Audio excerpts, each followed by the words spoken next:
നമസ്കാരം. ഭരണത്തിൽ കയറിയതിന് പിന്നാലെ റഷ്യയ്ക്ക് മുന്നറിയിപ്പുമായി ഡൊണാൾഡ് ട്രംപ്. ഉക്രൈനിലെ യുദ്ധം അവസാനിപ്പിക്കാൻ റഷ്യൻ പ്രസിഡന്റ് വ്ളാഡിമിർ പുടിൻ തയ്യാറാകണം. അങ്ങനെ തയ്യാറായില്ലെങ്കിൽ റഷ്യയ്ക്കുമേൽ ഉപരോധം, അധിക നികുതി, തീരുവ തുടങ്ങിയ കർശന സാമ്പത്തിക നടപടികൾ ഉണ്ടാകുമെന്നും അദ്ദേഹം മുന്നറിയിപ്പ് നൽകുന്നു.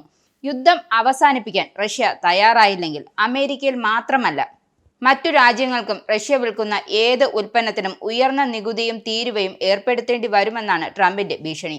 തന്റെ സോഷ്യൽ മീഡിയ പ്ലാറ്റ്ഫോമിൽ പോസ്റ്റ് ചെയ്ത കുറിപ്പിലാണ് റഷ്യൻ പ്രസിഡന്റ് പുടിനുമായി താൻ മുൻകാലത്ത് നിലനിർത്തിയിരുന്ന നല്ല ബന്ധത്തെക്കുറിച്ച് സൂചിപ്പിക്കുകയും ചെയ്യുന്നുണ്ട്.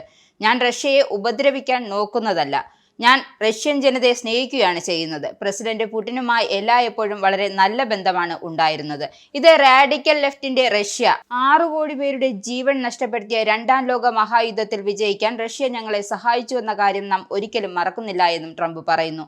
സമ്പദ് വ്യവസ്ഥയുടെ കാര്യത്തിൽ വെല്ലുവിളി നേരിടുന്ന റഷ്യയ്ക്കും പ്രസിഡന്റ് പുടിനും വളരെ വലിയ ആനുകൂല്യമാണ് ഞാൻ ചെയ്യാൻ പോകുന്നതെന്നും ട്രംപ് പറയുന്നു.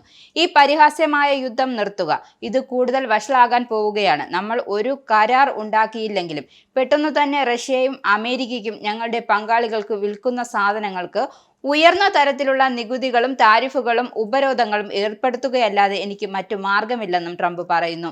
ഞാൻ പ്രസിഡന്റ് ആയിരുന്നുവെങ്കിൽ ഒരിക്കലും ആരംഭിക്കാത്ത ഈ യുദ്ധം നമുക്ക് അവസാനിപ്പിക്കാം. നമുക്കിത് എളുപ്പ വഴിയിലൂടെ കഠിനമായ വഴിയിലൂടെയും ചെയ്യാം. എളുപ്പ വഴിയാണ് എപ്പോഴും നല്ലത്. ഒരു കരാർ ഉണ്ടാക്കാൻ സമയമായി. ഇനി ഒരു ജീവനും നഷ്ടപ്പെടരുതെന്നും അദ്ദേഹം കൂട്ടിച്ചേർത്തു. അതേസമയം ഫ്ലോറിഡയിലെ മാർ എ ലാഗോസ് റിസോർട്ടിൽ നിന്നും ട്രംപ് ഒരു സ്വകാര്യ ടെലിഫോൺ സംഭാഷണത്തിൽ പുടിനുമായി സംസാരിച്ചതും വാഷിംഗ്ടൺ പോസ്റ്റ് റിപ്പോർട്ട് ചെയ്തു. ഉക്രൈനിലെ റഷ്യ കൈവശപ്പെടുത്തിയിരിക്കുന്ന ഭൂമിയുടെ പ്രശ്നം ട്രംപ് ചുരുക്കത്തിൽ ഉന്നയിച്ചിരിക്കുന്നുവെന്നാണ് റിപ്പോർട്ട്. എന്നാൽ ഉക്രൈൻ യുദ്ധം അവസാനിപ്പിക്കുന്നത് സംബന്ധിച്ച് ഇത്തരം റിപ്പോർട്ടുകൾ റഷ്യ നിഷേധിക്കുകയാണ് ചെയ്യുന്നത്.